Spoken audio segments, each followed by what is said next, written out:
ragazzi! 1, 2...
These are 4 brilliant criminals at the climax of their most magnificent effort.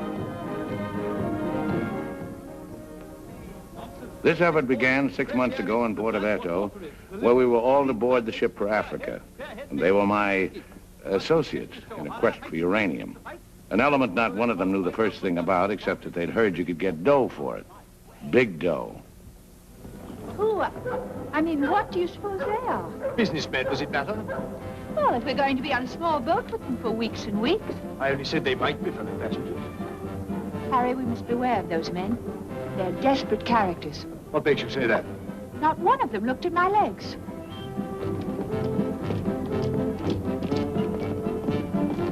Good morning, Mrs. Janrother. Good morning, Billy Boy. Care to join us in a stroll? Turn up the liver, sweat out the toxins, help nature to help you? Wouldn't dream of it. Really, Billy, you mustn't be so offhand with Mr. Peterson. If I were to treat him with more than common politeness, he'd misunderstand and try to push me around. Mr. Peterson is a bully. Billy, Huh? did you see this? That man in London has been killed. What man? Paul Van Meer, high-ranking official in the Colonial Office, was stabbed to death early this morning by an unknown assailant outside a club in Soho. This is the 3rd crime of violence to occur in that vicinity within the past month. What is it, Billy?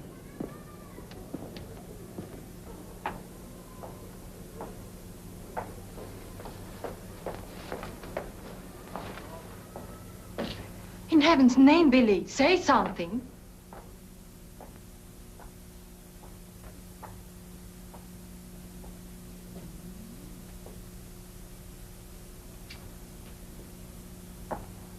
You understand, of course, that Peterson arranged this. It seems there's been a lot of violence around there lately. Don't pretend to be a fool. But look, Billy, this happened early Tuesday morning. We'd all left London well before that. What about Jack Ross? What about the galloping major? But I thought he only stayed behind to get that phone call from Mombasa, if it came through.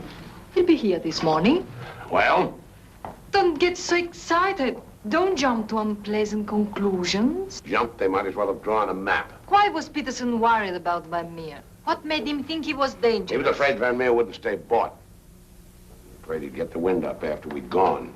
Get visions of him trotting upstairs to his superiors, announcing I have certain information that certain persons have paid certain sums of money Don't talk so loud, Billy. to obtain illegal rights to certain mineral supplies. That Indian, that Raja or whatever he was, that you worked for in the old days, he killed a lot of people, didn't he? Ah, but he had a better style. Besides, he was out for a kingdom, half the size of France. What's the difference between that and millions of dollars? We must think of the future, Billy. This is our big chance. It may be our last. Except for Mr. Peterson, we couldn't even pay last night's hotel bill. Where are you going? Have a cafe, drink a lot of Pernod, and listen to the band. You won't make a fuss, will you? It doesn't do to make a fuss. You have to think of the main objective. Naturally, it doesn't do to be fussy.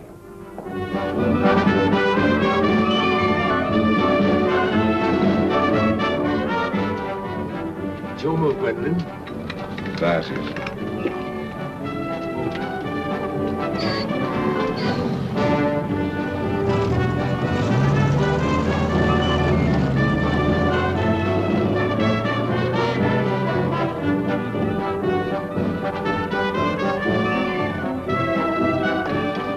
Luggage is in there.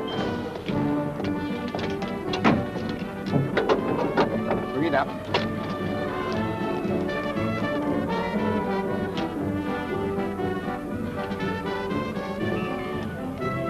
Harry, look, the desperados. Not quite now, Convict Billy. Hard liquor before noon. I'm celebrating. Celebrating what? The safe arrival of the Major. He came galloping in a minute ago, looking tired but satisfied. I take it his mission was accomplished? Yes, well, it's getting on for lunchtime, gentlemen. I'll see you later, Billy. Your move, Gwendolyn. Gwendolyn, it's your move. Oh. Check. Last. Are you sailing on the Niagara? Africa bound. So are we. Oh, my name is Chelm. This is my wife. How do you do? My name's Dan Rutherford. How do you do? Are your friends sailing too? The whole kit and caboodle. You're a very mysterious group, I must say. Really, Gwendolyn? How so mysterious? Well, for one thing, you all appear to be of different nationalities. It's your move, Gwendolyn. Check. I have a theory about you and your friends. Correction. My associates. As a matter of fact, I think you're doctors. Evil ones, I mean. You're going to the heart of the jungle where human life is cheap to perform ghastly experiments which require the sacrifice of thousands on the altar of science. You must excuse my wife. She has a very lively imagination.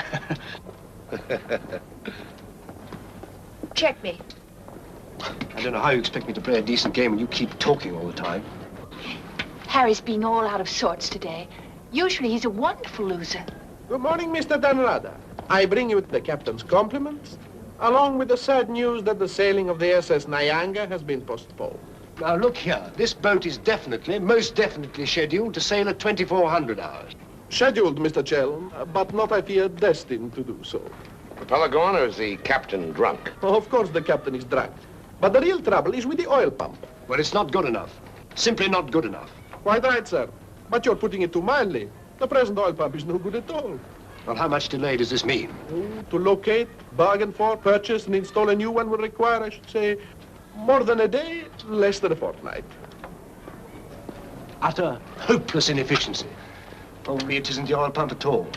Just making it an excuse to hang about and pick up extra cargo. Guns or opium? I wouldn't be surprised if she turns out to be a smuggler.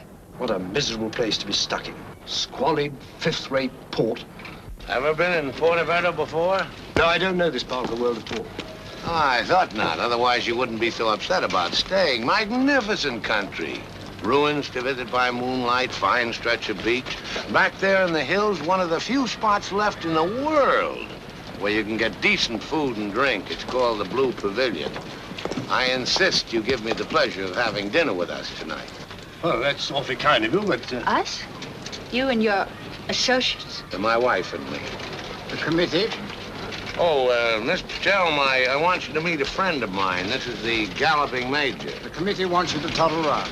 Okay. Right away. I'll be along. Better toddle. I said I'd be along. They don't like to be kept waiting. I'll lay on a car. We'll meet in front of the hotel at 6. Arrivederci. Dan Rather. An American, I suppose. Anyway, I quite like him. Time. 24 hours in the day, 1,440 minutes for somebody else to get busy on the same idea as ours. We ought to have got a plane and flown now, as I said from the start. You remember I said it, O'Hara? My name is not O'Hara. It is O'Hara. You hear? Mr. O'Hara. Yes, Mr. O'Hara. But you remember I said it? I said we ought to take a plane. Time. What is time? Swiss manufactured, French hoard it, Italians squander it, Americans say it is money, Hindus say it does not exist. You know what I say? I say time is a crook. If we took a plane, we'd be there inside 15 hours. Instead of who knows where. I don't want any more talk about flying. The sky is for the birds. My feet on the ground. Both of them. Come in, Billy boy. What's all the fuss about? No fuss, Billy. We're merely wondering what course to pursue in view of this unfortunate delay. Join the peasants in their revels. Go to church. Write your memoirs. Very funny. I like an associate of mine to have a sense of humor. Good laugh does more for the stomach muscles than 5-minute setting up exercises. And now that we've had our moment of fun, and all the better for it, let's get back to the question. Doesn't this delay call for a cable to your friend in British East? Mustn't send cables. Can't you get it through your heads that the population down there has trained noses? They can smell a uranium deal like a cat smells fish. But aren't you afraid, Billy, that when our little party doesn't show up on the date you said, aren't you a teeny bit afraid that your friend might use that as an excuse to begin negotiations elsewhere? If my friend were looking for an excuse, he'd find a better one in the morning papers. What do you mean? I'm talking about the untimely demise of Paul Van Meer. I'm appalled, Billy. What an unwholesome opinion you must have of your colleagues. To imagine that we... Look here, Peterson, you don't have to convince me of anything. You don't care what I think as long as I don't do anything about it. And I won't, unless you ever decide to sick that knife-happy little junkie on me. Watch yourself, laddie. Now, Jack, behave yourself. Sit down. For shame, Billy. I think you owe an apology to everybody in this room. And if you're half the gentleman I know you are, I'm sure you'll make it. As I was saying, Peterson, you've nothing to worry about. My friend won't pull out unless I tell him to. For purely venal reasons, that's the last thing I have in mind. Jack, give Billy a light.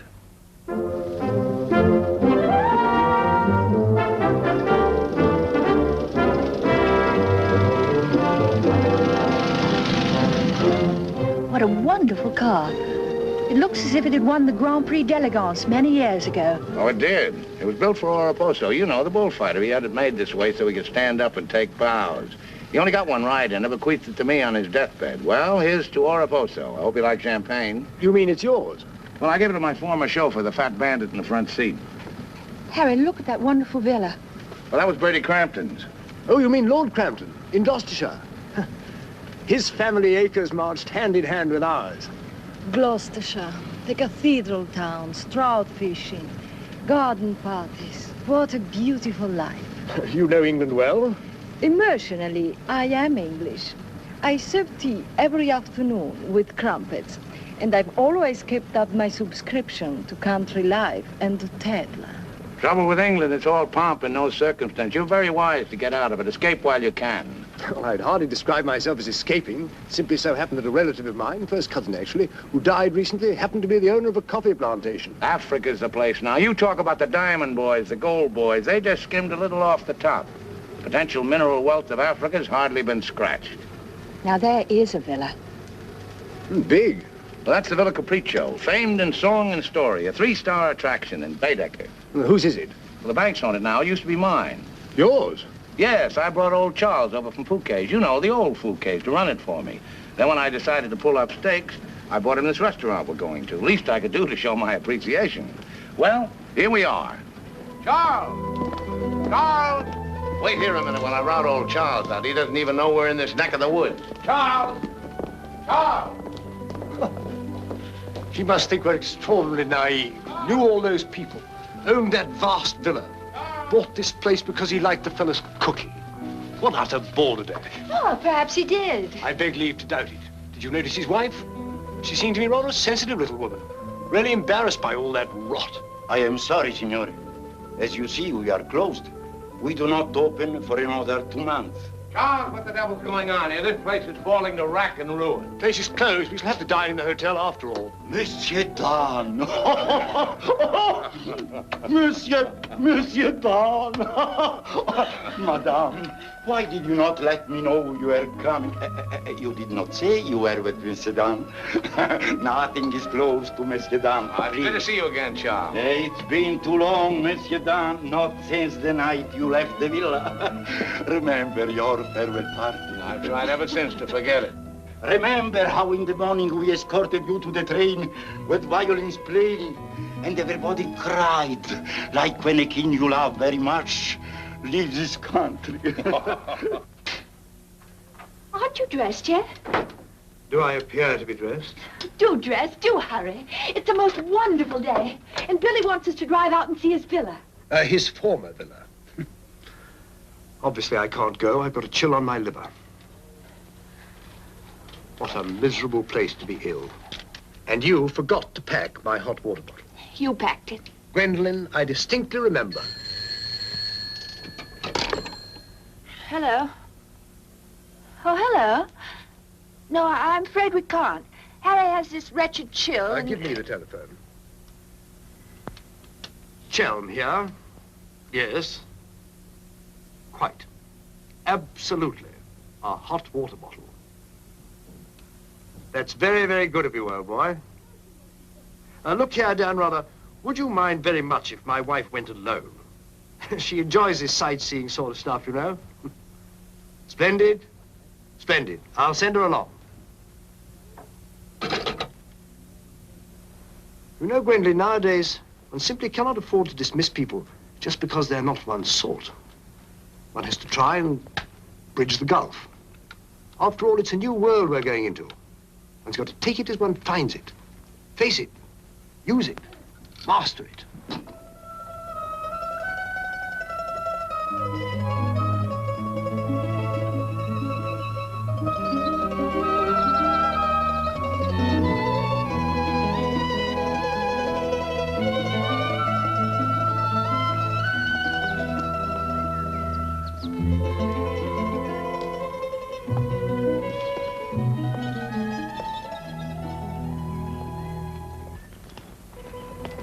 You know, I've seen Americans on the street and in the cinema, of course, but I've never talked to one before. Are you a typical American? I think it's important that I should know. Why important? There are two good reasons for falling in love. One is that the object of your affections is unlike anyone else. A rare spirit, such as Lord Byron. The other is that he's like everybody else, only superior. Harry, for instance, is the very best of a type. Well, if you must know, I'm a typical rare spirit. How long did you live here? Well, the longest I've ever lived anywhere is 2 years. But when you were a child, didn't you ever have a mother and a father? And a house and a street and a town? No, I was an orphan until I was 20, and then a rich and beautiful lady adopted me. You know, I've changed my mind about your being an evil doctor. You're off to keep a rendezvous someplace in Africa sacred to the tribesmen. You're going to found a new empire and make yourself master of the riches of the world. But you need a beautiful blonde queen to impress the natives as the incarnation of the Queen of Sheba. That's why you're making a pass at me. Am I? Of course.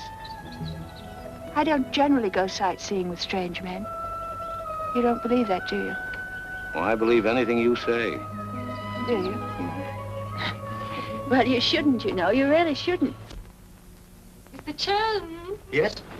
It's I, Mrs. Danrada, Maria. Oh, come in. Tea for two and two for tea? Now, that's most awfully kind of you. You shouldn't have troubled, really.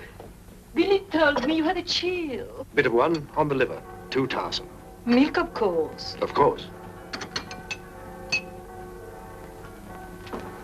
I feel I should like somehow to do him a good turn of some kind.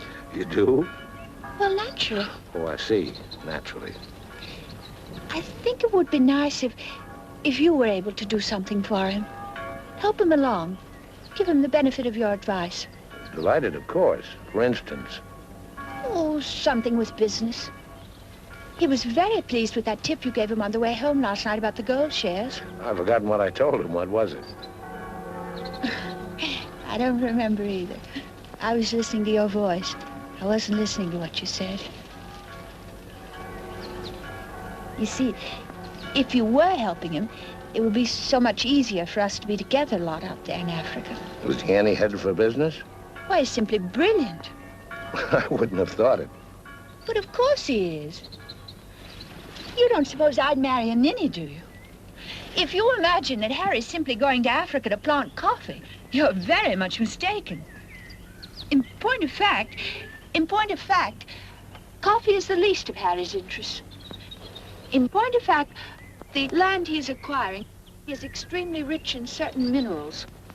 Minerals which are indispensable to the production of atomic energy. Harry's land simply teems with uranium. Wouldn't surprise me to see him become the uranium king. So you see, my husband isn't such a ninny as you may have imagined. It might very well be worth your while to go in with him. The potential mineral wealth of Africa has hardly been scratched. Well, I was telling you last night.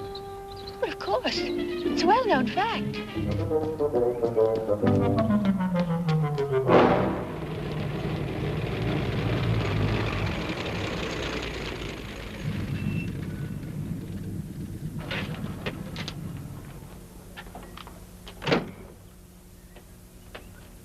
Billy boy.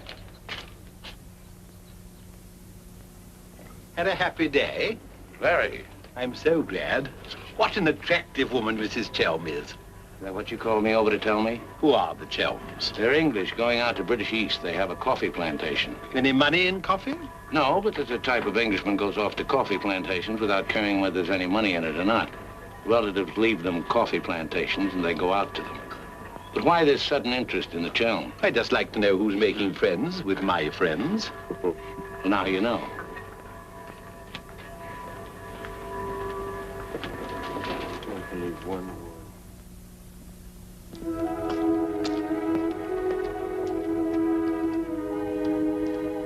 You know, if I ever leave you, it'll be for someone of the type of Harry Chelm. Well, bully for you. I suppose that type of Englishman is like a story I once heard. An English gardener in England was showing some Americans one of those wonderful English lawns. And of course, they wanted to know how to make a lawn like that. And this English gardener said... He said all you have to do is get some good grass and roll it every day for 600 years. I heard that story before you were born. Englishmen tell it when they're feeling down in the mouth. Just don't understand the Chelm type. You're not even listening. You never do. Someday I'll say goodbye and you won't hear that either. One day I shall really meet my type and run off with him. And you'll be simply amazed. That's possible. George Moore said, I learned it by heart years ago. He said that each great passion is the fruit of many fruitless years. George Moore was a very distinguished English writer, you know. Except that he was Irish. Cheer up, sugar. If I make $1 million on this deal, I'll buy you an old English lawn, one we can roll up and take with us.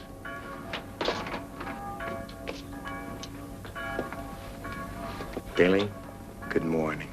And what's our wide-eyed Irish leprechaun doing outside my door? Why do you always make jokes about my name, huh?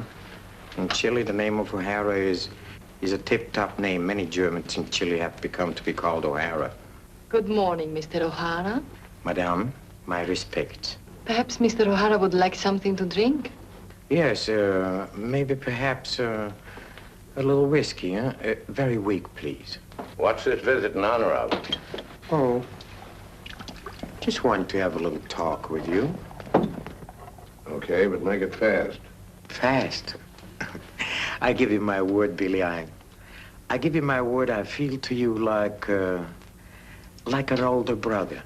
Oh, it's not so much the difference of age. It's probably, yes, the reason is because I come from a culture which is so much older than yours in my country. A child 6 years old is older in his heart than you'll be at 60. It smokes, it drinks, it philosophizes. At this rate, I'll be 60 before you get to the point. The point is that Peterson, Ravello, myself, we are the principals in this case. We are in with the money. We cannot switch around and turn, but an agent, it's easy to imagine that he could conceivably doesn't feel himself quite as irrevocably committed as Peterson or... We're fellow passengers, I believe. Not quite yet, would you say? Too sadly true. By any chance, you don't happen to have seen your Mr. Danrather about? I don't think Billy's up yet. Not 11. He's rather a late riser. But he said... Well, anyway. I shouldn't put too much stock on what Billy says, particularly when he's had a few drinks.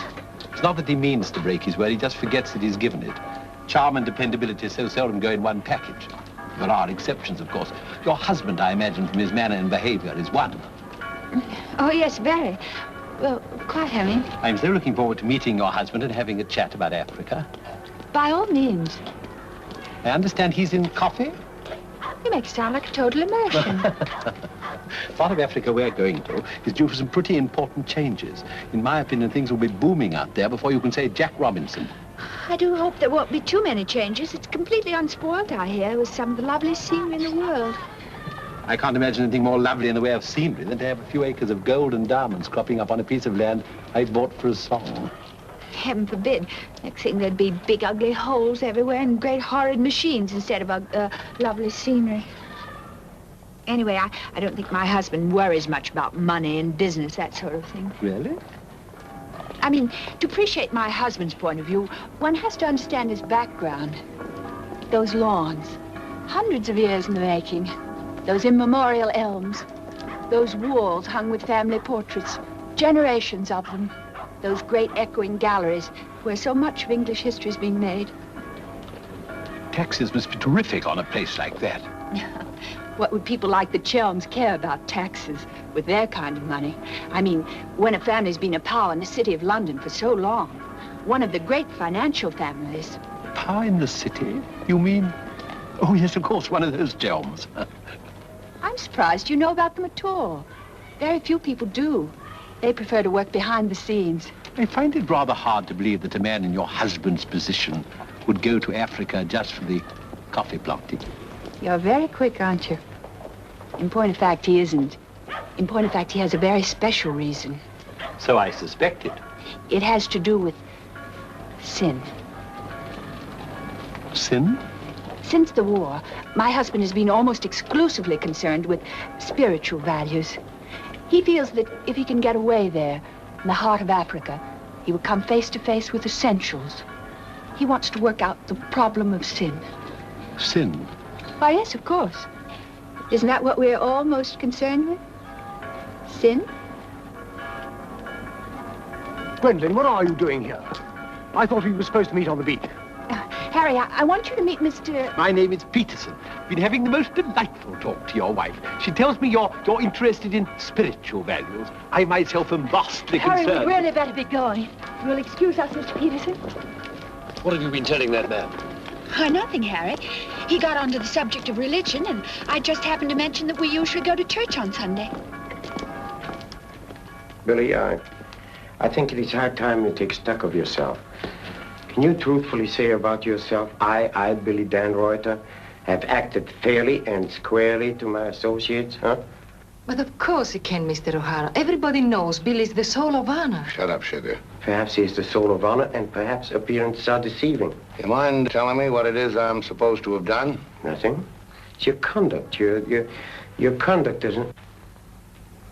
Your conduct does not inspire confidence, and confidence, Billy, is the most important necessity in an undertaking of our kind. One may be completely innocent, but if one's actions invite suspicion, one might as well be guilty.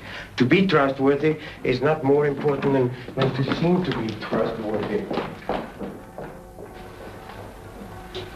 Billy, have you done something you shouldn't have? Tell me, Billy. Tell me the truth. My conduct.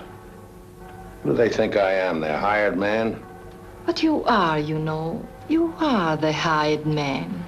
How good and kind of you to remind me. How good, how true, how kind.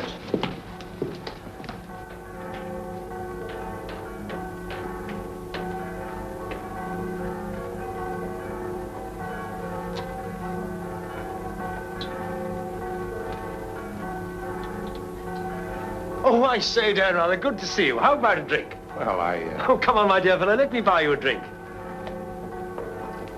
Oh, Gwendolyn, don't forget to send one to Aunt Beatrice.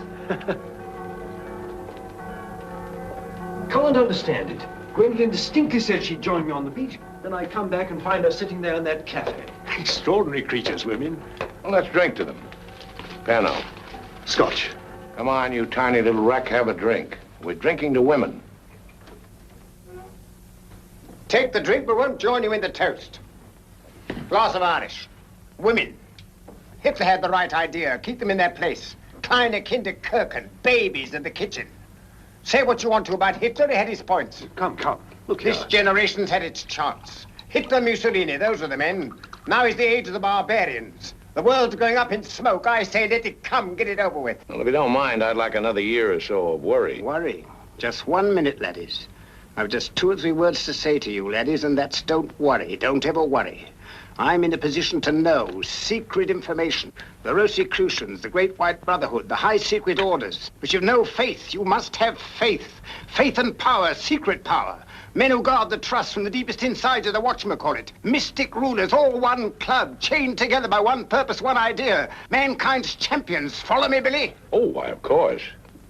This generation's had its chance. Hitler, Mussolini. I can't stand here and permit you... Are you interrupting me? Relax, Jack. Have another drink. I simply want to state that things don't happen to be what certain people imagine. An officer may find himself strapped for money, and he may undertake certain things which in other circumstances, no, absolutely no. Absolutely. I mean, absolutely no. In the old days, I should have simply told people of your ilk to buy their own drinks. Poor old Jack. I'll teach you.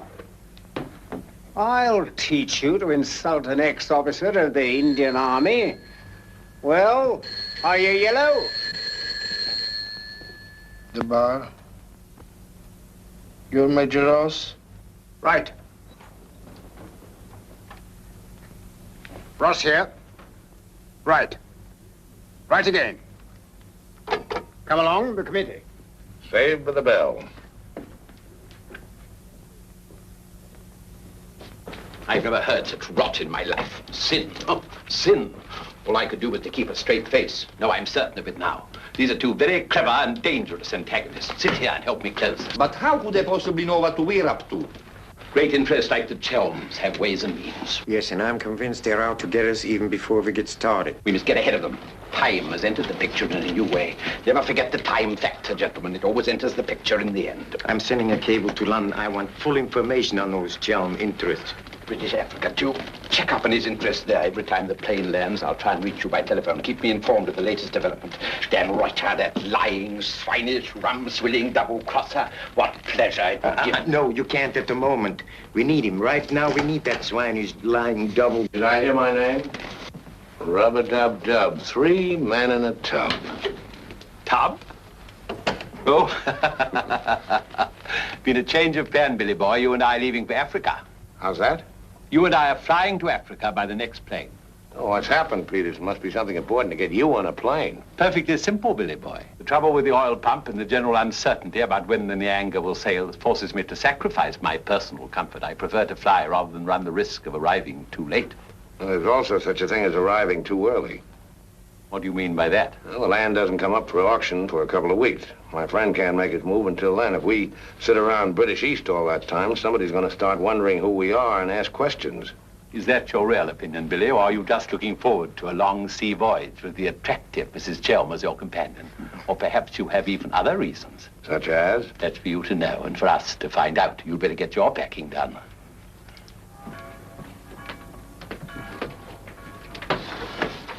Billy? Where are you going? Off to Africa, flying. Just like that? Weren't you even going to kiss me goodbye?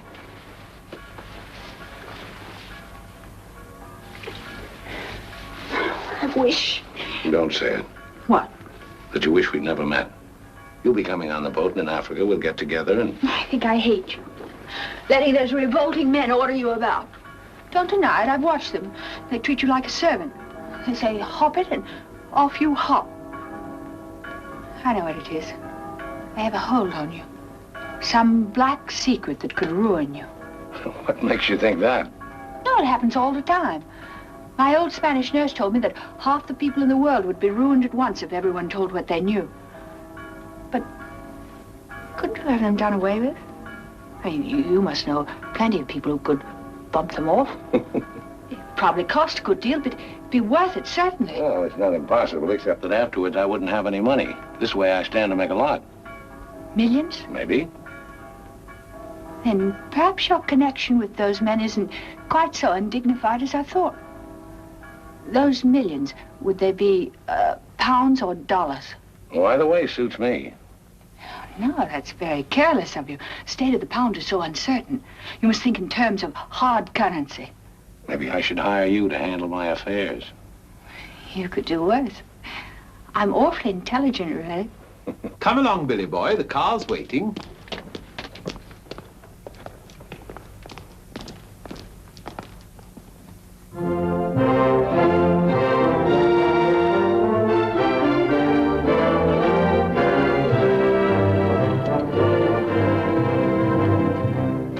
Get faster than this, we'll miss the plane. Press on! Press on!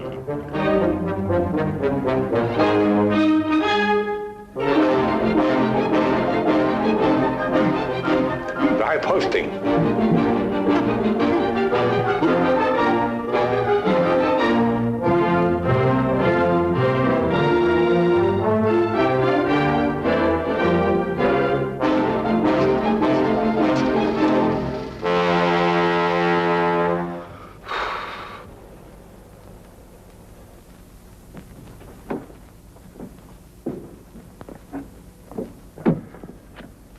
Bisogna spingere. Push, push.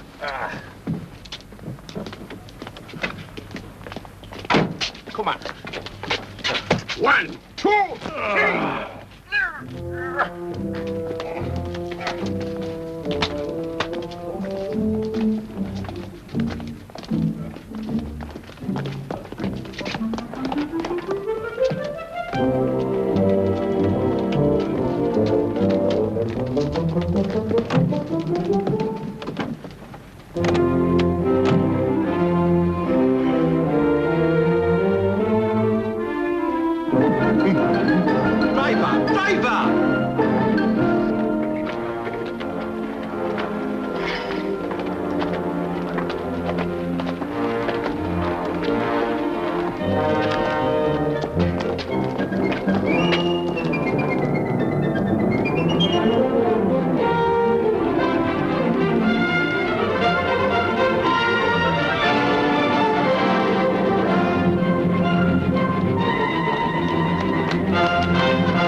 Beautiful car. You did that on purpose. What? You planned it that way. I know what you're up to. I know everything. I know about the uranium on the Chelm's land, the Chelm interests in the City of London. The what? You heard me, the Chelm interests. I take it your information comes from a reliable source. It does, from Mrs. Chelm herself, in fact. Ah, magnificent. Simply magnificent. You must pay me back for the loss of my beautiful car. If you weren't a benighted jackass, if you could see as far as you could spit, you'd know there's no such thing as a Chelm interest. You'll have to do better than that, Mr. Danrother. Very much better than that. Don't believe me. Check with London. If you find out he's anything more than a down-at-heel Gloucestershire squire, you can have my services for nothing. You mean Mrs. Chelm is an unqualified liar? Well, let's say she uses her imagination rather than her memory. You will make restitution. We know, Mr. Dan, either the money or a new car. Why, you fat bandit, I gave you the car in the first place. How I came by it is beside the point. The fact you gave it to me doesn't make it any the less mine. Shut up. That's right. Threaten me. It is not enough that you destroy my beautiful car. Now you... my beautiful car!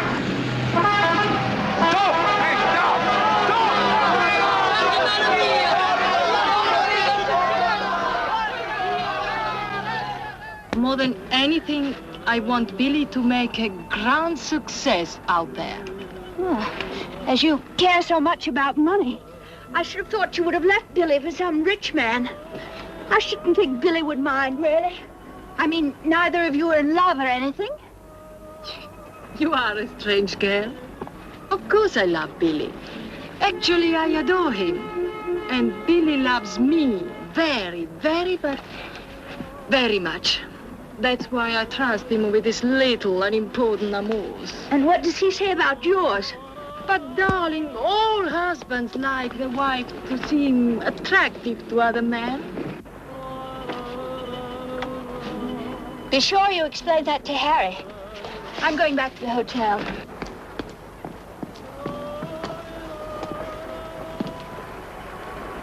Mrs. Stanrubber, Maria, I'm afraid, I have some shocking news for you. The boat is not going at all? There's been a terrible accident. Your husband's car drove over a cliff. The people on the bus saw it fall into the sea. It seems almost certain that... What is it? What are you trying to say? He's saying that Billy is dead. It's become necessary to redistribute the stock in our company. Stock. What good is the stock now? We can't deal with the Radar's friends. Not without Radar. All the effort, the money, everything went over the cliff with that car. Ravello, you forget the English are very sentimental people. I tell you, there is nothing that Billy's friend will not do for his widow, and in black, she's a very touching figure. Poor Maria, you really have had a wretched time of it. You are very understanding. If only there was something I could do. Just now, if you could bring me an aspirin. I have a headache. Don't move. Just you wait there. I'll be back in a moment. Mussolini, Hitler, and now Peterson. A great man, a great loss. I'm going upstairs and reading my Bible. Why all the gloom? Maria has a headache. What's the matter with you? Go away. My dear girl, I'm as sorry about Dan Rather as you are. But after all, it isn't as if he was one of our oldest friends. I was in love with him. He was a very pleasant acquaintance. What did you say? I was in love with him. Really, darling, have you no control over your romantic fantasies? I loved it. Can't you hear me? I love you. Oh, rot. You're just dramatizing again. By George, you were right, after all. I did peck it.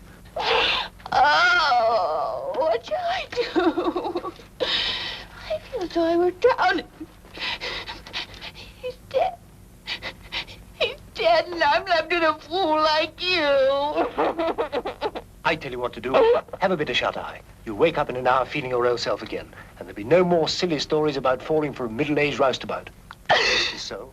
Oh, please go away. I'll just take these to Maria.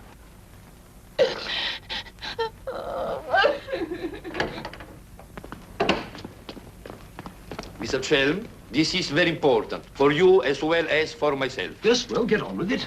There is now an opportunity for you to secure enormous profits with virtually no risk. I want to beat about the bush. How are papers going to... For you as Billy's widow, it will be very easy to persuade his friend in British East, and for capital, we have Chelm. Quite evidently, you've been misinformed as to my interests.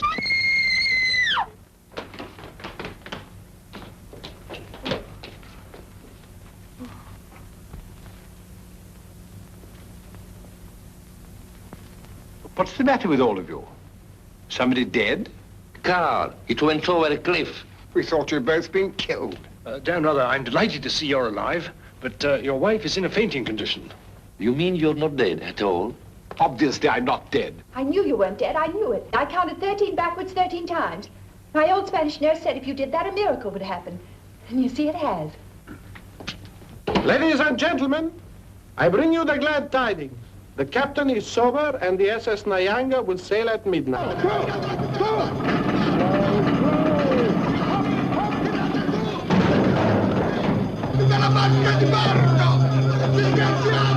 I can't see it anywhere.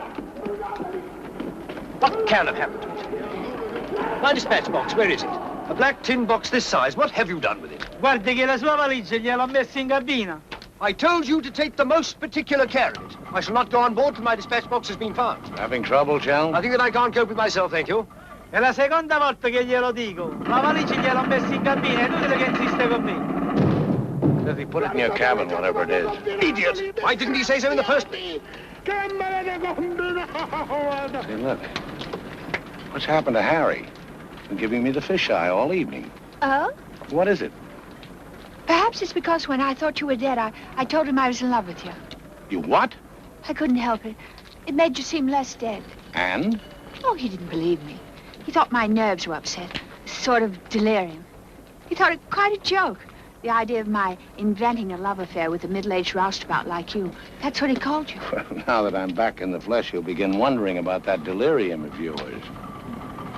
I suppose seeing you alive is different from thinking of you dead.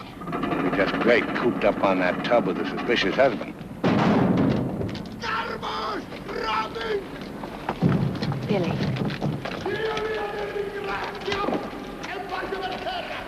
Let's not go. What do you mean? I'm asking you to run away with me. Now. What about the millions in hard currency? What's happened to you? I thought you were my shrewd little manager. I've changed my point of view. I thought we'd get to Africa and you'd make your fortune and everything be wonderful, but now I think it's all too risky. Too many things can happen. I want us to cut and run for it right now. You really mean that? With all my heart. Oh, no, that's impossible. Why? Well, for one thing, Mrs. Danrother might not go for the idea. She's not quite as sophisticated as you are. Please, Billy, listen to me. I've thought it all out. We'll take the bus and catch an express for somewhere. The shot's not on the table. You're not in love the way I am. If I loved you 1,000 times more than you say you love me, it still wouldn't make any difference. I've got to have money. Doctor's orders are that I must have a lot of money. Otherwise, I become dull, listless, and have trouble with my complexion. But you're not like that now, and you haven't any money. It's my expectations that hold me together. You really mean that, don't you, darling? Sure, I mean it. And your main reason for wanting lots of money is so that you'll be ever so attractive and I'll love you more and more. That's right, baby. I'll help you, Billy. I can, too. I'm something of a witch. My old Spanish nurse said I could have been a professional. Well, don't look now, but they're raising the gangway.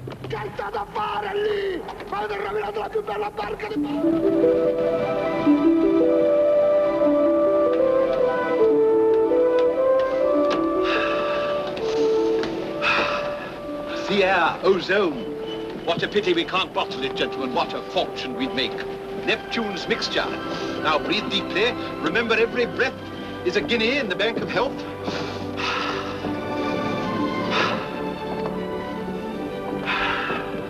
Good morning, Chel. Why, that's good. Very good indeed. I didn't know you were an artist, Mrs. Danrother. I'd hardly call myself that. I only dabble. The nose is not enough long. The ears are too small. Only has one eye. Now, come along, gentlemen. We must not dawdle. Blow the man down, bully, blow the man down. Blow, blow, blow the man down. Blow the man down, baby, blow the man down. Good morning, Mrs. Chelm. Let's hope she breaks her neck. Blow the man down, bully, blow the man down. Blow the man down, bully, blow the man down. Blow, blow, blow the man down. Blow the man down, bully, blow the man down. Give me some time to blow the man down. Mr. Peterson? Mr. Peterson? Radiogram.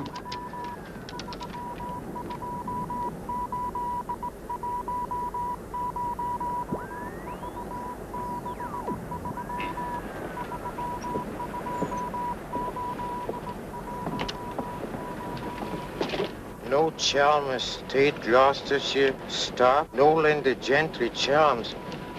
What do you make of that? He's not a Gloucestershire squire. Like Billy said. Just as I was beginning to take Billy at his face value. But if he's not what Billy said, then what is he? We are at sea again, gentlemen, in more ways than one. Mystery, more mystery. Billy is a liar. Heaven only knows what Chelm is. CID, maybe. You borrowed my thought. What to do? What to do? The time has come for direct action. You remember last night when we came on board? The fuss he was making about his dispatch box?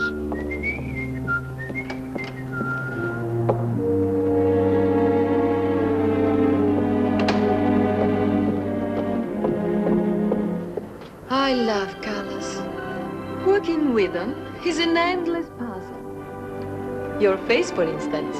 10 minutes ago, it was all brown and pink. Now the light is changed and is chalky white. What? Tinged with green. Green? It must be getting rough. Just a little. Don't break the pose. I don't feel very well. I think I'll go below and take a pill.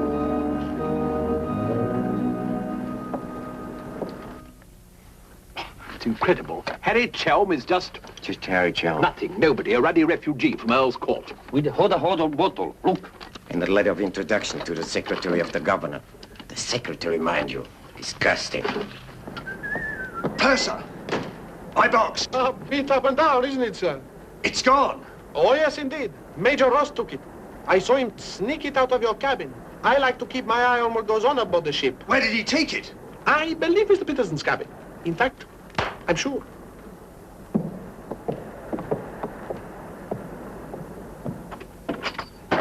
Ah.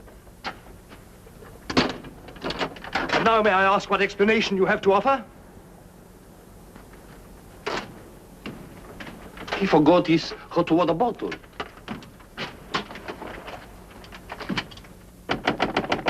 Billy? Come in. Billy, have you heard what's happened? I've seen the paper in days. It's not funny. They've stolen Harry's dispatch box. Who stole his dispatch box? That dreadful little major. He took it to Peterson. They went through it. It's all your fault. I suppose you know that. My fault? Well, the poppycock you've been peddling, all that junk about the Chelm interest in London, uranium on your land. Well, in a way, you're the one to blame. I'm the... I mean, you acted so superior. I was falling in love with you, and I couldn't bear it for you to think I was just a nobody. Married to the son of a boarding house in Earl's Court. The son of a what? A boarding house. That's what Harry's parents do. They run a boarding house for decayed gentlefolk. But the way he talks, the way he acts, I thought... It's just that he sees himself in a place in the West Country with trout streams and horses, leading the life of a country squire. It's not his fault if people take it for granted that he has a place like that. He's never once said that he had. Well, country gent, son of a boarding house or whatever he is. I suppose I'd better get his box back. Oh, he got it back himself. Well, then there's no harm done. Except that Harry's gone to the captain. He's going to have them put in irons. He is what? He says that's what they did in the Royal Marines. Look here, Skipper, there's a perfectly simple explanation for all this. I happen to own a dispatch box which is very similar to Mr. Chelm's. When I didn't find it in my cabin, I asked Major Ross to see if it had been stowed away somewhere else by mistake. The Major found what he thought was my box in the saloon with some other luggage. The box has been in my cabin ever since we sailed, under the berth. As soon as I saw the box, of course, I realized at once that it wasn't mine. I simply opened it to find out to whom it belonged so that I could return it to its rightful owner. I can't conceive why this gentleman should imagine I should be interested in a box containing patent medicines. I'm not a hypochondriac. Purser, tell the captain exactly what you told me about the box. Why, sir, you asked me whether I'd seen it, and I said it might be the one I'd seen being carried along the passage by Major Ross. You distinctly told me that you'd seen it being taken from my cabin. Oh, you must have misunderstood. You were rather ill at the time, if you remember, sir. That's all, Purser. He's been bribed. He's in league with these criminals. Just a case of a misunderstanding. That's how I look at it. Now, what about a little cognac? To wash away any ill feeling. I don't care for a drink. And let me assure you that this matter is far from settled. While rifling through my personal effects, I feel certain that you must have noticed I had a letter of introduction to the Secretary of the Governor.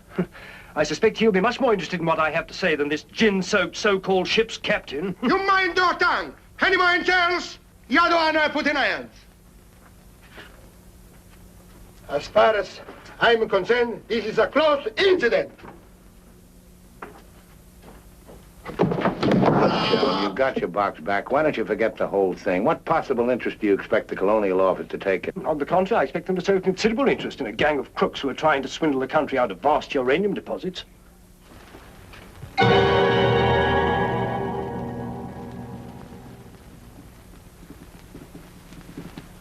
Just one moment, sir. What leads you to believe? This gentleman obviously hasn't seen fit to inform you that during your supposed demise, he attempted to lure me into your nefarious venture. Unfortunately for you, he acquainted me with all the pertinent facts. Facts which I intend to communicate to the proper authority at the very earliest opportunity. I thought you were dead. That's what they told me. Everyone told me you were dead. And if you were dead, we head to a fresh capital. Didn't we? You, Ravello, my own partner, sneak up behind my back and try to cheat me. The milk's spilt. It's no good crying over it. Get after him, Billy. Calm him down, talk to him, see if you can't get him to change his attitude. I'll try, but I don't think it'll do any good. I don't know why we have to worry about Chelm's attitude. Talk's no good. Conversation never convinced anybody. I say put an end to words. Shut up, Jack. Time factor has entered the picture again. This time, fortunately, it's working on our side. 2 weeks before we reach port. That should be plenty of time to convince our friend, Chelm. I beg you, please end all this trouble. If things go on, either you will be done away with before we ever get to Africa, or you will leave and denounce Peterson to the authorities, and that will be the ruin of all my plans and hopes. In the long run, you'll do much better to get clear of these people. They're thoroughly undesirable. The long run. I'm tired of the long run. I am not even thinking about them or about myself. It's only you that concerns me, Harry. No need to worry about me. Ever since I met you, you fill my thinking. You are becoming an obsession. Don't you understand, Harry? I am deeply in love. Maria. My dear.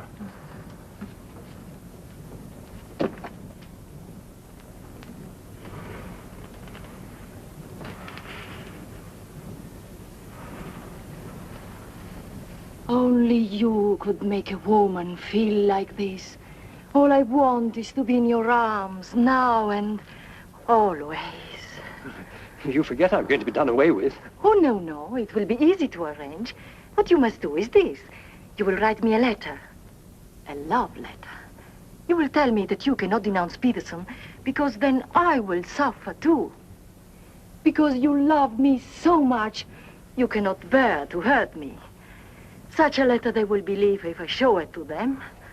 My dear girl, you must see that this is quite out of the question. I don't propose to make compromises. Not compromises, Harry, darling. But you can see, if you cause trouble, the whole of our plans, my plans, you would not want to make the innocent suffer. It would be much better if you don't interfere, Maria. I must handle this as I see fit. Then you intend to go ahead with this business, tell stories and ruin everything? It would be much better if you cut loose from these people. No happiness can come from such an association. Harry, I'm asking you not to do this. Please, write a letter.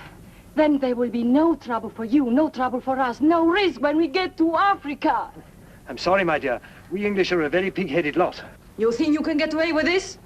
But Maria, my dear good Maria, listen. First you made love to me. Now you tell me you will ruin me.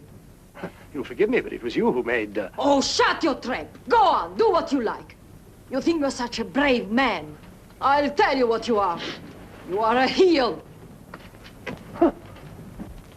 What the blazes now? What's happening? What's going on here? The oil pump's on the blink. The electricity's failed. Utter folly. A ship lying in darkness this way, we might well be rammed at any minute. I'll tend to this myself. Which way is the engine room? The passengers are not... I'm sure your chief engineer will welcome the advice of an ex-officer of the Royal Marines.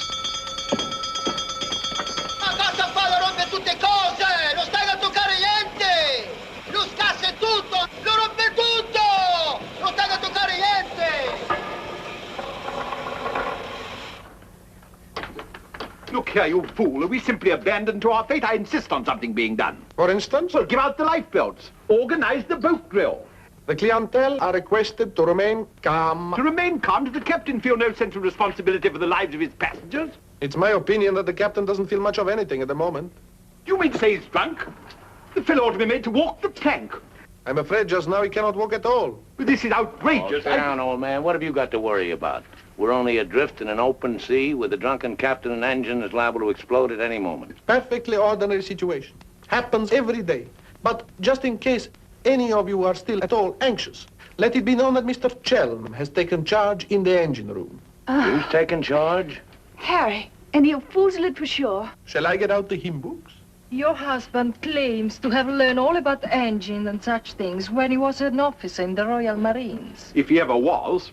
In point of fact, not only was he an officer, but he once won a medal for jumping into a sea of fire to rescue someone. It's only a bit of wreckage and not a man, but that wasn't Harry's fault. Just a slight error in judgment. Oh, the lights, they come on. He must have fixed it. Impossible. The engines are turning. We are underway. I still say it's impossible. Ladies and gentlemen, may I have your attention for a moment? I'm happy to inform you that the oil pump is now in perfect working condition. Putting it right was no great accomplishment for anyone with the slightest mechanical bent. Anyhow, we may now proceed without further delay and in absolute safety. Oh, Harry, you did. You fooled it. But you wrecked my ship! Where is your terror? Forward, please. Captain wants to see you. There you are. You devil! You wrecked my beautiful ship! Nothing of the sort. Some scallywag down there sabotaged my work out of pure malice. You explode my engine! Keep your hands behind. Let's all behave like little gentlemen. Stay out of this, Dan, rather. I can handle the brute. What happens now? Do we get the lifebelts? Do we abandon the ship? There's no immediate danger. The passengers were pleased to return to the saloon. We're heading for the nearest port, and there seems to be some chance of our making it. Let's go. Come along. Now, who was last down? Last. Billy boy, be a good fellow and make a fourth at bridge. The Major has no head for cards. A few rubbers will soothe all our nerves. Oh, thank you. I'll soothe mine with a double scotch. In fact, I think I'll make it a triple. No ice, no water. Right, sir. How about you, dear Mrs. Dadrubber? Little bridge? Oh, so sorry. I have the most fearful headache. I think I'll go to my cabin. Oh, what a shame. Well, boys, we'll have to make it cutthroat. What about Harry here? Maybe he'll take a hand. That, under the circumstances, is a most unsuitable suggestion. Gwendolen, I must ask you to either move to another table or else leave the saloon. Harry, for heaven's sake. I don't care for my wife to associate with an associate of criminals. Don't be absurd. Billy's not a criminal. He's the best friend we have on this boat. We're not in need of such friends. You need any friends you can get. The only thing standing between you and a watery grave is your wits. That's not my idea of adequate protection. Purser, how much longer before this ship reaches port? If we ever do get to port, it should be within 14 or 15 hours. That's a long time. Sit down, make yourself comfortable, have a drink. Enjoy the Major's piano recital. Come on, Peterson, buy us a drink. I'm afraid I can't accept hospitality from persons who I intend in a few hours' time to denounce in a place of justice. 2 spades. I admire your sang-froid, Mr. Peterson. Or perhaps you don't think I'm serious. We shall see. 3 clubs. Gwendolen, are you going to do as I say? Not when you speak to me in that tone. Not when you try to order me about. In that case? Where are you going? On deck, where the air is less polluted.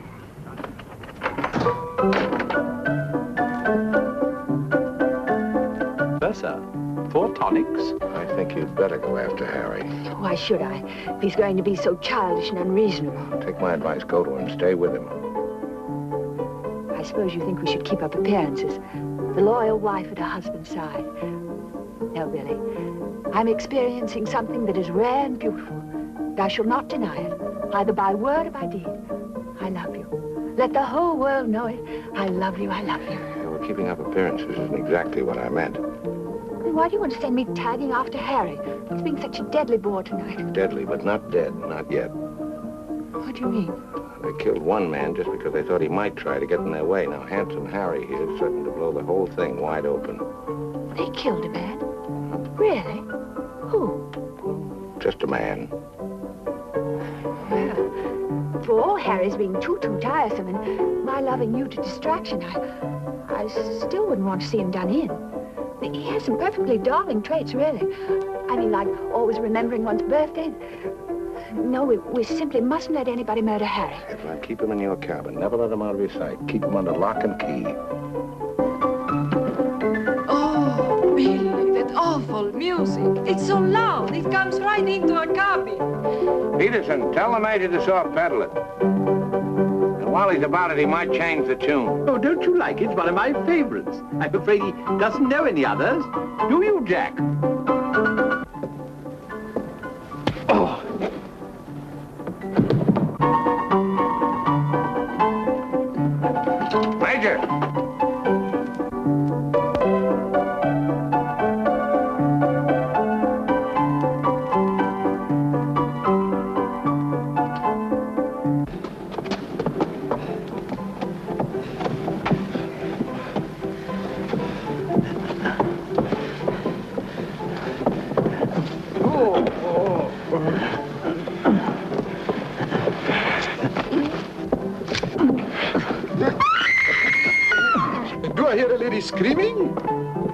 One down.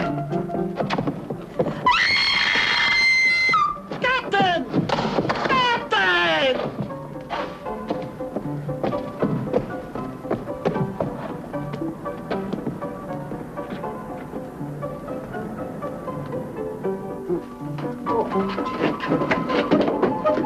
What happened? Oh, Billy, all that screaming. I thought someone had been killed. Someone nearly was. Indeed they were. Look at the Major. Better get a new act finished and the curtain's going down on this one. Every time I turn my back, someone makes trouble. The passengers break the engine, they beat each other to feet, they throw each other overboard. That man attacked me. How you? You again! If I struck him, it was in self-defense. He came sneaking up behind me and tried to run me through with his sword. Is that true? Well... It's no use, Billy. My trying to protect Harry any further. I may as well tell the whole truth. Captain, it grieves me to confess this, but in point of fact, my husband has an illness of the mind. The medical word for it is paranoia. On occasion, he displays homicidal tendencies. The psychiatrists say it's because he believes people are plotting against him, and so he strikes back and tries to kill them. Gwendolyn, for heaven's sake, woman, what's the meaning of this treachery? Believe it or not, Harry, I'm doing it for your own good. He knows. He saved my life. He'll tell the truth. I wouldn't contradict the lady. You wrecked my ship! You tried to kill the passengers! But I'm not a sane person on this ship. That's why you're against me. Let me go. I'll kill the lot of you. I warn you, Captain. When I tell you... Poor Harry. It's awfully sad. We've tried everything to cure him. Take your hooligans off. How dare you lay hands on me? You hooligans! I'll have you put in irons. You'll be the ones in irons. Good, good. We'll have no trouble from you. Scum! Mongrels! I'll bring you to book! Every one of you! Every man jack of you! After all, it was the only solution. Harry's safely locked in his cabin, where those beastly men can't do him any harm. On the other hand, he can't say or do anything now to interfere with your making that fortune in Africa. I mean, the authorities would hardly listen to the ravings of a lunatic, would they? Well, they won't even let him off the boat. Well, in that case, he'll just have to stay shut up for a few weeks. It's a bit hard on the old boy, don't you think? Yes, but after you've amassed all those African millions, we'll make it up to him. We'll buy him a country place in Gloucestershire with some rough shooting and a trout stream like he's always wanted. Maria will marry him, perhaps. She seems to have a very real feeling for English country life. And everybody lives happily ever after. Especially us, Billy. Attention, everyone. Prepare to abandon ship. What's going on? I believe, sir, that we are sinking. Board station, everybody. Blow up your life belts. We're sinking. Harry! Harry, open the door! You must! The ship's sinking!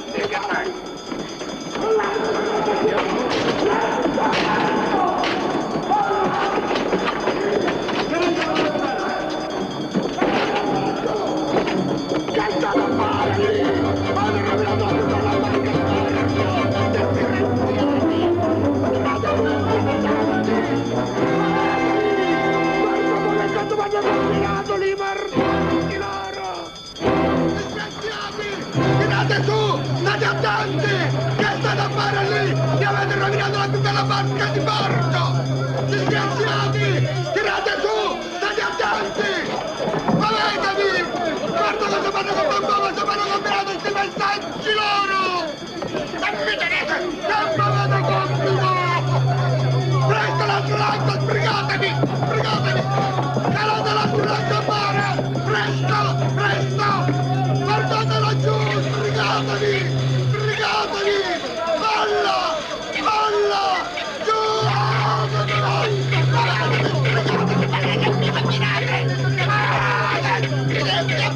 Presto! Presto! State attenti laggiù! Il barco diventa maledette! Calate l'altro lancio a mare! Guardate la cime! We simply can't leave without finding out what's happened to Harry. Maybe we'll run across him out there. He's a strong swimmer, isn't he? Do you really think... I don't say we will, but it's possible. Anything's possible. Silenzio poi! Jump! Bill! Crash! Dio mio, ti ringrazio e passo per terra! Speriamo che incontro un branco di pesce cani!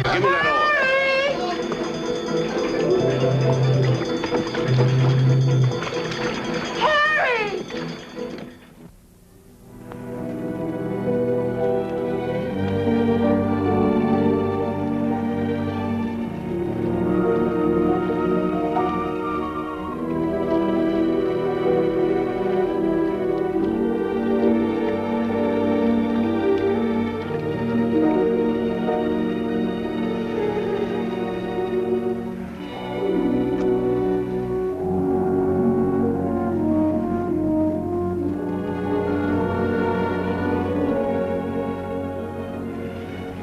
Where do you suppose we are? Africa. What part of Africa? Yes, that's important. What part? Not a bad place to land. No customs, no forms to fill out. Tell us at once where we are. It's important I know. You mean to say there are parts of the Dark Continent where you won't be received like the prodigal son? Alio. What's that? Alio.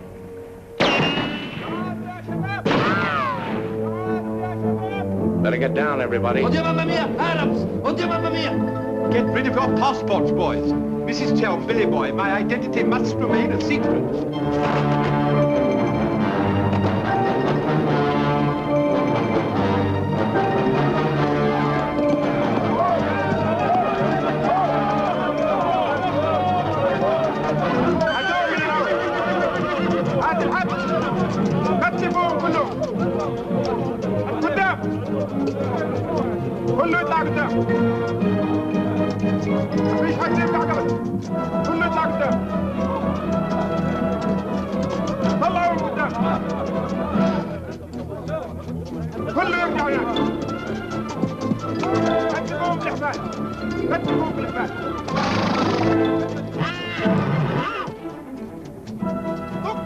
Alio, what's that? It was a company that sold arms to the Arab legions. Wait a minute, that rings a bell. Some of the equipment we sold them was defective. Been too long under the water in the Gulf of Leyte. The Arabs claim they lost the war because of rusty guns and dud ammunition. For heaven's sake, be quiet. If you go on like that, I'll see you drawn and quartered. يلا فيصل فيصل فيصل لا تعلم فيصل فيصل يلا امشي فيصل فيصل يلا تعال اضغط يلا Are you going to allow them to bully you in this way? Why, it's simply... Shocking. Harry wouldn't have let them do it. He had a sense of dignity. I have a sense of survival. Billy, what is going to happen? Do you think they will torture us?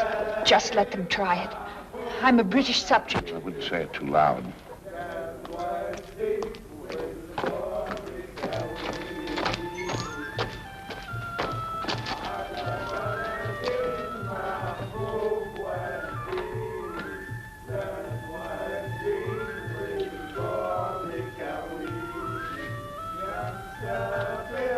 We shipwreck. Big boat, go down. Bottom ocean. We take little boat. Row all day, row all night. Savvy? There's only one way to deal with these swine. Walk up to them and kick them in the belly. Show them who's boss right away. We sight land. Your land. Praise Allah. Come ashore. Suddenly, boom, boom, boom. No good way to treat shipwrecked people. You will please to hand over your passports.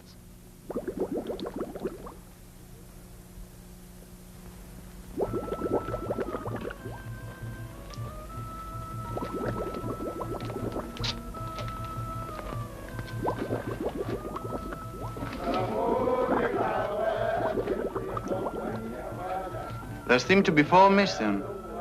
Will those who have not handed over their passports hold up their hands?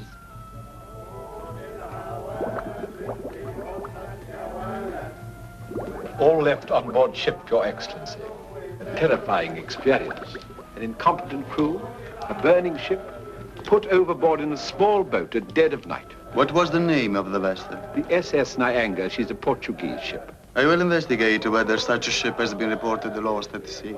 Well, does it stand to reason, Your Excellency, we should come to this shore in a small boat if we'd not been shipwrecked? Our country is in a state of unrest. Oh, I am sorry. Agents of certain foreign governments sometimes try to enter it by stealth, hoping to fan the flames of revolution.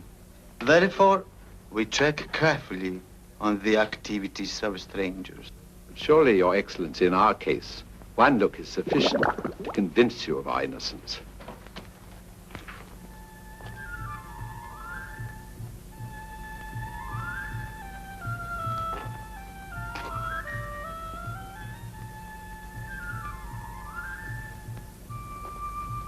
No. One look is not enough.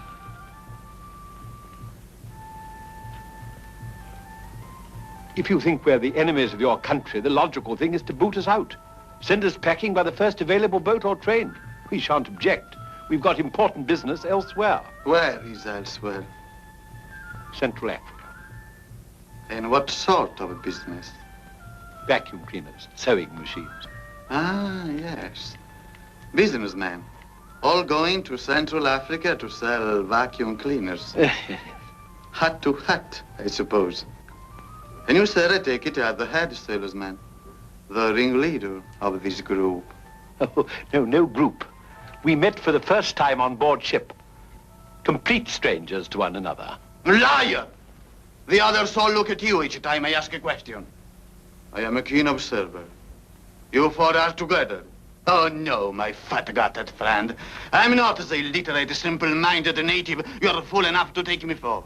I am a great man, a serious man. I spit on you, too. I spit on you and all your life. Off to the wrong star, Peterson. There's only one way to deal with these swine! Swine! Swine! You'd better be careful. My husband, my late husband, who was drowned in the Niagara disaster, happened to be one of the most important figures in the British government, Sir Harry Chelm. In point of fact, we had letters from the Prime Minister and the Queen telling everybody to be particularly courteous to us and our friends. So you see, if any harm befalls us at your hands, it will become a major international incident. Would you instruct that one that in my country a female's lips may move, but her words are not heard? Harry. If only you were here. And now, sir, you will stop abusing my intelligence and tell me who you really are and what is your actual purpose in being here. I'm a sick man. I've got a bad heart. I mustn't talk anymore. You refuse to answer. That is interesting. It makes of it a contest in a game at which we excel.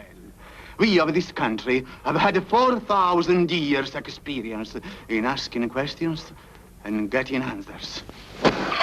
Who are you? Why are you here? Don't hit me again. My heart, I have an attack.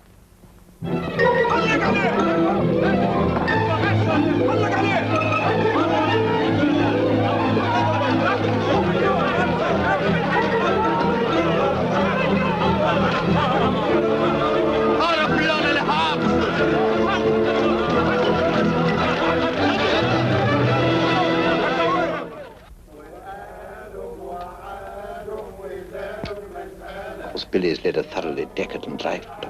I say, I thought he had more backbone than that. Backbone. Either you have it or you haven't. You see the beating I took at the hands of that great ugly brute without even flinching. Billy was crazed with fear before they even laid a finger on him. Tell me more about Rita Hayworth. You really know her very well? Do I know Rita? Do I know her? I'll give you a letter of introduction. She'll fall an immediate victim to your charms. You really think so? Oh, but certainly a man like you, suave, intelligent, darkly handsome. You have everything, Ahmed, except money. And if you'll listen to me, a boat will be placed at our disposal, a very slow boat, so that Fat Gut's check will have plenty of time to clear. And you will trust me for your share? Does one man of the world ask another to trust his own brother? Oh, no, Ahmed. You'll give me a check for half. Your demands are very great under the circumstances. Well, why shouldn't they be? Fat Gut's my best friend. I will not betray him cheaply. You are certain that you are the friend of the peerless Rita? Come, Ahmed. Line back to business. Very well. 50-50. Oh, by the way, Fat Gut's nature is noble like ours. He might try to bargain. I do not bargain with a puffball like that. It's beneath my dignity. It'll be dawn soon. The correct hour for a firing squad. But if we have him shot, what about the money? Well, I was just thinking that if he had a volley at the psychological moment, he might not be so inclined to haggle. I believe you must have Arab blood. Westerners are not usually so subtle. يلا يا علي نمسك الراجل التخين. يلا بينا. يلا. Look, Halamite. Look, Halamite. Ah! you taking me? I won't go. I demand to see a doctor. Would you say that in Paris, among smart people, the Rolls-Royce or the Cadillac is considered more chic? Well, that's no problem at all. A man in your position should have both. Ah.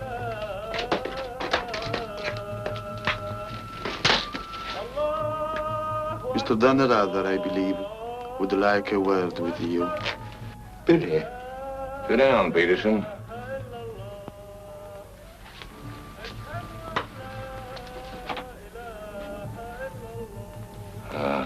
I've been talking to Ahmed here, and he's made the following.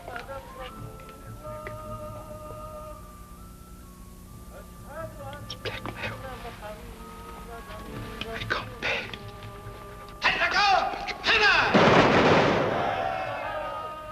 What was that? Firing squad. It's execution day. Will he take a check?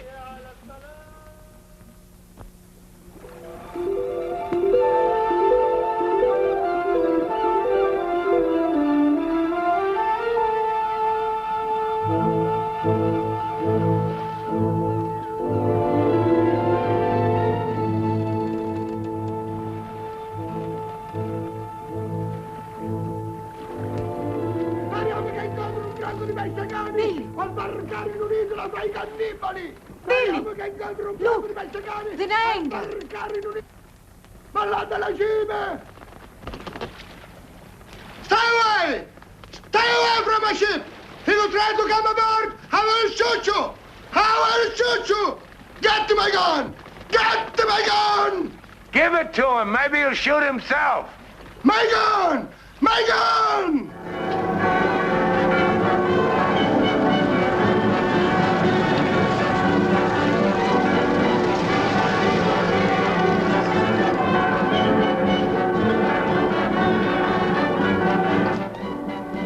Excuse me. Are you Mr. William Dunrather? That's right. I'd like to ask you a few questions, if I may. Oh, I'm sorry, not now. Forgive me, but it's rather important. Yes, it always is. I was a newspaper man myself once. Very well, you may quote me as saying that everybody was heroic except Mrs. Danrather, who ate all our boots. Very amusing, but I'm not a reporter. Oh? Jack, go to the phone, make reservations. The first plane to Nairobi, 6 seats. Yes, and if they don't have any, talk to the right man and tell him if he kicks other people off the plane, we'll make it worth his while. I always said we ought to take a plane. You remember I said that, Mr. Horror? I said we ought to take a plane. Mustn't dawdle, Billy boy. Great deal to do and not much time. Those are the other members of your party? Yes. I'd like to talk to them, too. Well, what's it all about? I believe you were acquainted with a Mr. Van Meer, now deceased. Peterson, you and the boys better come back down. The gentleman here wants to speak to you, Mr. Jack Clayton of Scotland Yard. You take your wine here or upstairs, Mr. Dunn? No, we'll have it here. Care to join us in a drink, Clayton? No, thanks. It's a bit early in the day for me. I read somewhere that a Scotland Yard man never accepts a drink from anyone he intends to arrest. Is that true, Mr. Clayton? Quite true. Mrs. Dunrather? No, I'm Mrs. Chelm. This is Mrs. Danrather. No, how do you do? Well, I wouldn't dream of alarming you lovely ladies, so perhaps I'll have a glass of bubbly after all. Peterson, how do you do, sir? How do you do? Ravello. And Mr. Horror. O'Hara, Julius O'Hara, delighted. No, I'm the one to be delighted. It had begun to look as though I'd never catch up with you people. That would have been a bit embarrassing. You see, this is the first time I've ever been abroad on an investigation. I've spent quite a lot of money. And my chief can be very sarcastic about the money one spends, particularly if you fail to deliver the goods. Mr. Clayton is presently interested in the Van Meer murder case. The Van Meer murder case? Oh, yes, yes. That fellow in the Colonial Office. Yes, I read about that in the paper. It was a shocking affair. According to Mr. Van Meer's appointment book, Mr. Peterson, you had lunch with him at the Savoy a few days before his death. That's quite correct. Mr. Van Meer was an expert on African matters. We wanted his advice about affairs in British East. Do you recall the subject under discussion? Vaguely. Crop yield, the native labor situation. Inches of rain. Vaccination, shots. How long had you known Mr. Van Meer? Oh, a couple of months. We met half a dozen times. Did he ever make mention of any enemies, business or otherwise? Did he say anything about romantic attachments? I mean, did he name any women? No. I should have been very surprised if he had done. Mr. Van Meer struck me as being every inch a gentleman. Oh, of course, of course. Well, that's all. Unless somebody has anything further to add. I have. I think you ought to know that the business of one of these businessmen is murder. I beg your pardon. Major Ross, I mean. I can't guarantee Major Ross murdered this Van Meer person. I assure you, however, he attempted to murder my husband with a long, thin dagger, which he always carried about in what looked like an innocent swagger stick. Go on, Mrs. Chelm. You see, Major Ross is employed by Mr. Peterson there to do his dirty work. One might say he's a professional killer. My husband found out certain things about Mr. Peterson. Things, in point of fact, that are a matter of empire, involving, as they do, a plot to exploit our kingdom's uranium resources. And that's why Mr. Peterson decided to have him done away with. Don't run away, Mr. Peterson. That's always tantamount to a confession of guilt. Tantamount is what I call it. More champagne, Clayton? No, thank you.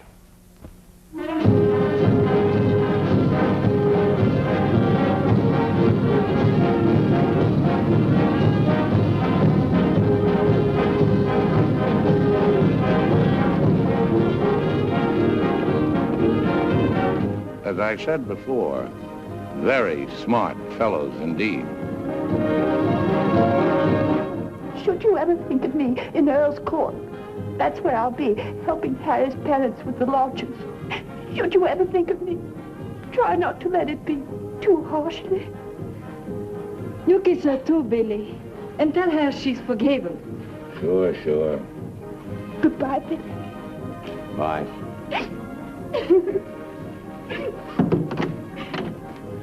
For Mrs. Chelm, just came on the ship's wireless.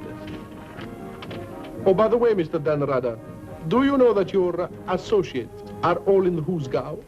Oh, not that I'm a bit surprised. I put them down as thoroughly bad characters, right off the bat. But then there are so many bad characters nowadays. Take mine, for instance. Harry! He's alive!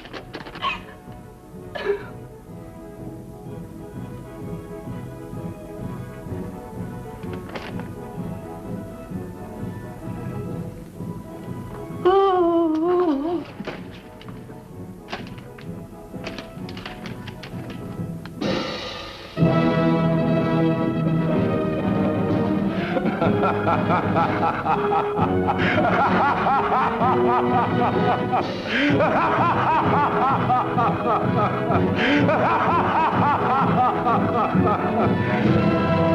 Oh, this is the end.